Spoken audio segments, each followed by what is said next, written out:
I say, you were about to quit. You were at the end of your career. And he says, yes, that's true. I was all set up to pass my company along and just retire. Then I found Bitcoin, and it saved me, and it gave me a purpose. And that's what he will tell you is the greatest thing that Bitcoin has done for him is not the money. It's the giving him a purpose in life. And his passion, if you've ever talked to him, is education. Right. That has been for years, education. And look at the hope.com and all these things are free education. That's what Michael Saylor is about. It's not about the zeros at the end of his net worth. And he said it when he dies, all that Bitcoin goes back into the pot. He's not, I think that's foolish because I know after talking to Satoshi in a dream I had that Bitcoin, you can use it in the afterlife. You can take it with you. So I think Michael Saylor is going to be shocked because he'll die. He'll be at the pearly gates. He'll be saying, we only take Bitcoin, Michael, because of what you told us. And we're like, but I gave mine all away. They'll say he has to go to hell. He's going to have to go to hell because he'll be broke. He'll have no Bitcoin. Bitcoin Zella stands out with its simplicity and clarity. We've crafted an experience that anyone can dive into, whether you're a crypto expert or just a new to the crypto world. Now guess who keeps his eye on us? The author of best-selling book Rich Dad, Poor Dad, Robert Kiyosaki. And we want to take this opportunity and thank all the people who trusted us, and we read every comment. And the best part, it's free. Subscribing now means you will get all new information for free. Don't just follow the trends, stay ahead of them. Subscribe to Bitcoin Zella today and enjoy the new edge. In this video, Keiser and Stacy Herbert, the dynamic duo behind El Salvador's Bitcoin revolution, delve into their newfound optimism for America, Elon Musk's visit to El Salvador, the rapport between Presidents Trump and Bukele, the rise of nation-state Bitcoin adoption, and the ongoing battle between good and evil. Join us to explore their insights. Right. Well, 2 points. Number one, everything goes to zero against Bitcoin. So everything you have that's not Bitcoin, in terms of purchasing power, is going to zero against Bitcoin. Stocks, bonds, fiat money, your property. So the only wealth you're ever going to have going forward is your Bitcoin wealth. So you need to start accumulating immediately because every single thing that you own is going to zero against Bitcoin, number one. Number two, there's an equal argument to be made against those who are too early into Bitcoin, like myself. And what I mean by this is that we were at a meetup, the halving party in El Salvador. And this 9-year-old kid comes up to me and said the exact same thing. Am I too late for Bitcoin? And I'm looking at this 9-year-old and it suddenly struck me that, you know what? I'm too early in Bitcoin because the world that will be built because of Bitcoin will happen after I'm gone. I won't see it. I'll be dead. In 20 years, 25 years, I'll be gone. But the world will have gone hyper-Bitcoinization, and that 9-year-old will be living in a much, much different world where violence is demonetized, where inflation is no longer a threat from the state, where you don't even have a nation state. You have no central banks. It'll be a much better world that 9-year-old will live in, and how much Bitcoin they have or don't have won't be really much of a factor anyway, because that's more of a proof of stake mentality than a proof of work mentality. Any Bitcoin you have, whether it's even one Satoshi, gives you, as Stacy has said, gives you fucking you money, right? So you are individually sovereign, and that's priceless, right? So that's the argument. I mean, I'm too early. So so everybody, once you get into the vibe, you're in the vibe and live the life. Bitcoin's recent approach to the $100,000 milestone has reignited discussions about its historical price patterns and future trajectory. On November 22, 2024, Bitcoin achieved an all-time high of $99,800, narrowly missing the coveted six-figure mark. In the subsequent days, the cryptocurrency oscillated between $98,000 and $99,000 before descending to a low of $90,700 by Tuesday. This pattern mirrors previous instances where Bitcoin approached significant psychological thresholds, but initially failed to surpass them. A notable parallel can be drawn from December 2017, during the 2016/2017 cycle. Bitcoin commenced that month at $9,694 and surged by 89% to $18,353 within a week. Despite this momentum, it fell short of the $20,000 mark, retreating to $13,226 shortly after.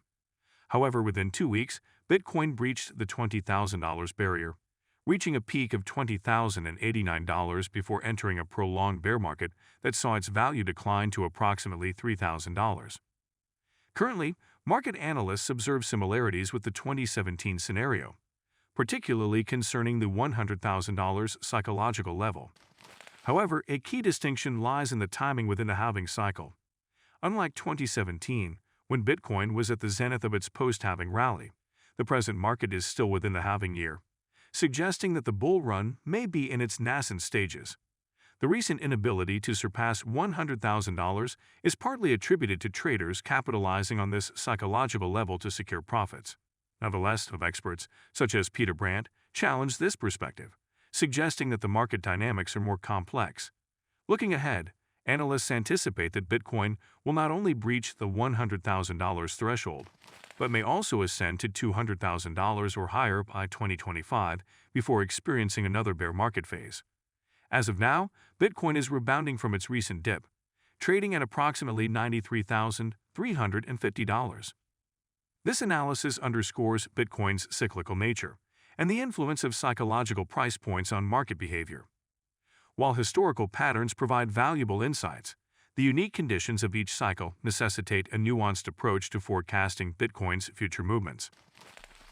That's what I was going to say, is that I've long said that even one Satoshi is FU money. And it's not just, that's an attitude and it's a mindset. That's what I'm saying, is like, once you have that liberty, it's hard to go back, right? You're a different person. It transforms you as a person to have individual sovereignty and economic liberty, even one Satoshi. And it puts you at the table with the best and brightest around the world.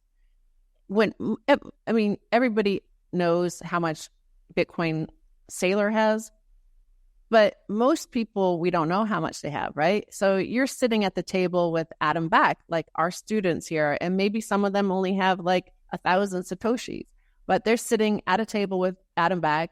They don't know if he has 1,000 Satoshis or 1,000 Bitcoin. We don't know. And that's pretty amazing feeling to sit at the table with like the founding fathers of a new economic paradigm, a new monetary, epoch, and to be equals with all of them. We're still early. You could still sit at a table with the likes of Adam Back, and that means we're still early. That's more important than any wealth accumulation or competing with Michael Saylor per se. Yeah, and like the idea that, well, I buy Bitcoin now, it'll be worth $1 million, and that's not enough. Well, enough for what? Right? What do you can get off the hamster wheel. Don't compare yourself to others. Just compare yourself to who you were yesterday. Are you better today than you were yesterday? That's the only thing you have to think about. And if Bitcoin keeps appreciating against everything else and everything else goes to zero, at the end of the day that, you know what? Actually, my purchasing power just went up. So I'm a winner. Good night. Yeah, that actually kind of brings up a point that was, for me, my personal liberation, was that notion of low time preference.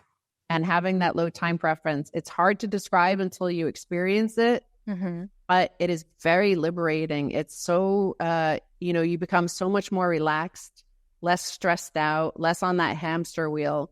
And just, it's so much more freedom to think and just to believe in yourself. And I think until you experience it, just get one Satoshi, right? And you'll start to feel it. You'll start to think you're about to take down the global central banks with your one Satoshi. MicroStrategy, a business intelligence firm renowned for its substantial Bitcoin holdings, recently experienced its most significant 4-day market capitalization decline, losing over $30 billion, a 35% drop from its November 21 peak. This sharp downturn coincided with Bitcoin's correction from its record high of approximately $99,800 on November 22, during which the cryptocurrency's price decreased by over 7%.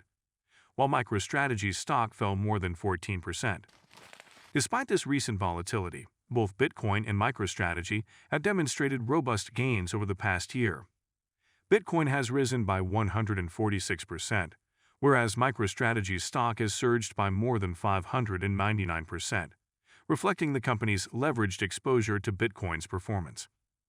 This substantial increase in MicroStrategy's stock price has attracted numerous investors seeking amplified returns relative to Bitcoin's movements.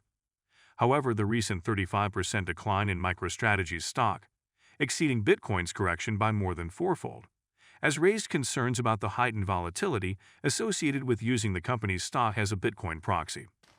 This increased volatility is partly attributed to a surge in retail investor activity. Notably, on a single day last week, retail investors purchased approximately $42 million worth of MicroStrategy stock, marking the largest daily retail buy on record and significantly surpassing the daily average seen in October. The growing interest from retail investors has been influenced by MicroStrategy's aggressive Bitcoin acquisition strategy, including a recent $2.6 billion note offering aimed at purchasing additional Bitcoin. This strategy has also attracted investments from major institutions such as Allianz, Europe's second-largest insurance provider, which acquired over 24% of MicroStrategy's $600 million note offering in March. While MicroStrategy's approach offers the potential for significant returns, it also introduces considerable risk due to the inherent volatility of both Bitcoin and the company's leveraged position.